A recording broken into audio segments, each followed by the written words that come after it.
Shalom, perkenalkan saya Ayu Augustina Pardede dari Program Studi Pendidikan Matematika akan melaporkan bagaimana pelayanan yang sudah saya lakukan. Tapi sebelum itu, perlu bagi kita untuk melihat apa dasar dari pelayanan dan kaitannya dengan gereja itu seperti apa. Nah, gereja berasal dari bahasa Portugis, yaitu igreja. Gereja juga merupakan komunitas sankrotum yang berarti persekutuan orang-orang kudus. Gereja yang sejati dilandasi oleh firman Allah. Nah, gereja adalah komunitas atau persekutuan yang hidup, dinamik juga berfungsi untuk melanjutkan pelayanan Kristus di dunia. Seperti yang sudah saya bold pada definisi, yaitu pelayanan. Maka gereja memiliki 3 tujuan. Yang pertama, ministry to God. Yang kedua, ministry to believers. Dan yang ketiga, ministry to the world, atau dalam hal ini adalah evangelism dan juga mercy. Dari ketiga poin inilah sebenarnya jawaban dari apa pentingnya pelayanan, yaitu tujuan gereja sebagai bagian dari kerajaan Allah. Nah, dasar pelayanan yang dilakukan gereja berdasar pada pelayanan yang Kristus lakukan.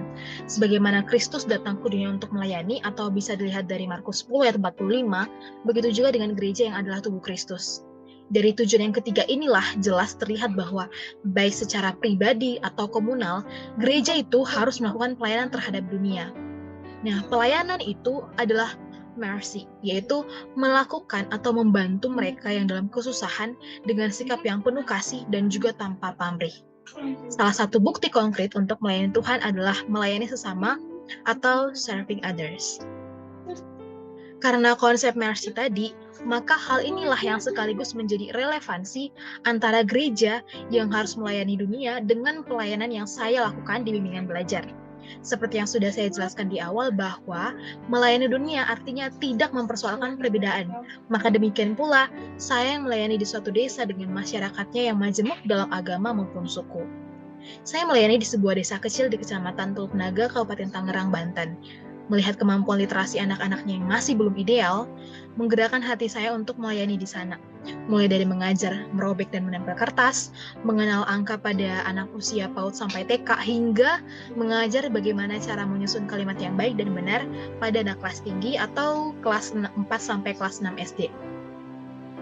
Tidak dapat dihindarkan bahwa pasti selalu merasa lelah fisik usai 3 kali melayani ke tempat yang memerlukan kurang lebih 1,5 jam, tetapi menjadi sukacita yang besar ketika dapat membantu anak-anak yang membutuhkan di sana.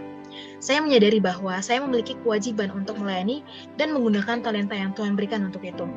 Saya sadar bahwa God gives us things to share and God doesn't give us things to hold. Dan hampir tidak sadar sebenarnya bahwa saya juga semakin dibentuk Tuhan melalui PKM ini sebagai persiapan menjadi seorang guru. Sebagai seorang Kristen pula yang tugasnya melayani, maka saya komitmen tetap akan melayani desa ini hingga selesainya nanti. Satu hal yang saya juga refleksikan yaitu akan lelah dengan sendirinya ketika melayani untuk dibanjiri pujian, tetapi tidak ketika melayani untuk persembahan kepada Tuhan. Komitmen saya adalah selalu berusaha untuk melayani mereka yang membutuhkan, tapi senantiasa dengan sikap yang penuh kasih. Karena God gives hand to serve and God gives heart to love. Sekian yang dapat saya sampaikan. Terima kasih. Tuhan Yesus memberkati.